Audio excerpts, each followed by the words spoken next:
Hello everyone, I'm going now to cook chicken with a mushroom. Yeah,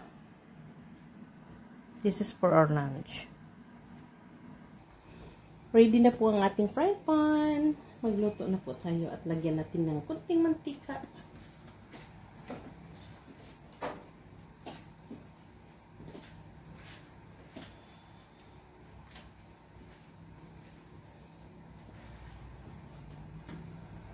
Dahil mainit ng ating mantika, ilagay na natin ng ating garlic.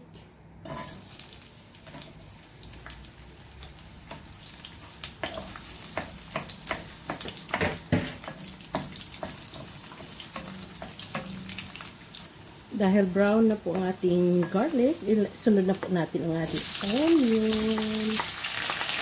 Ayan. Hanggang lumalabas na po yung amoy, aroma ng ating garlic at onion. Atin na po isunod ang ating chicken.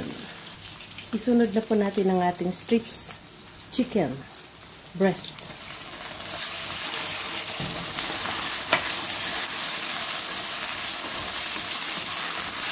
Paghalo-haloin po natin mga kapatid.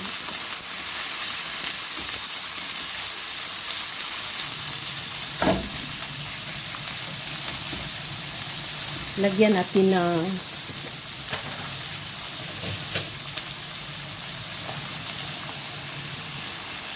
pepper.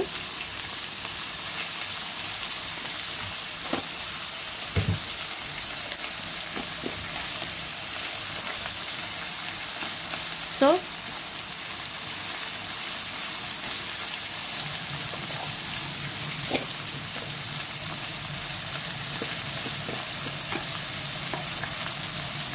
Kunting magic syrup. At ituloy natin ang halo. Haluin natin. Pag nahalo na siya,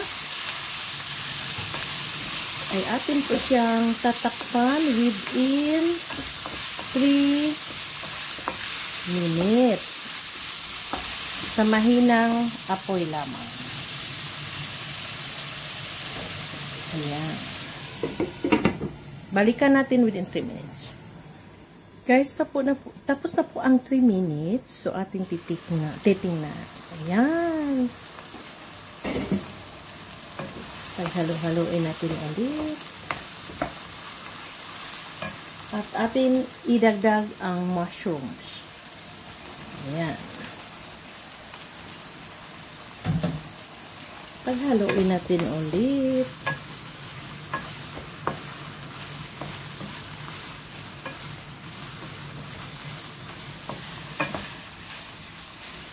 At tatakpan natin ng 3 segundo. Okay guys, 3 minutes is done. Titingnan natin. Wow! Lumabas na talaga yung amoy niya. Bango. Dahil sa mushrooms. Ayan, paghalo-haloin natin ulit. At lagyan natin ng cream. Ito ang panghalo.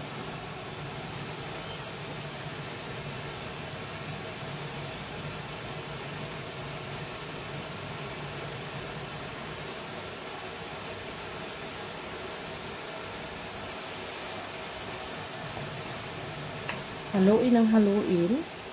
Wow, bango. Haluin ang haluin po natin hanggang magmi-mix na po siya. Yan. Diba? Guys.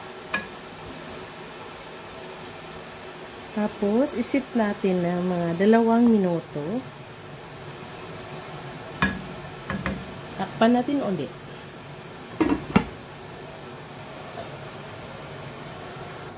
Guys, tapos na po ang 2 minutes. Titingnan natin. Ayan. Haluin natin ulit. At sa huli, idagdag natin ang ating red and green pepper.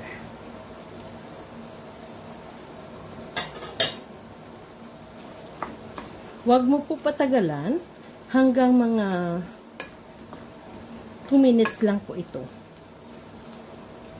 Kasi mas masarap ang hindi masyado luto na half cook lang na bell pepper. Yun na po siya, guys. 2 minutes lang at i-off mo na ang fire at ready to serve. Thank you for watching.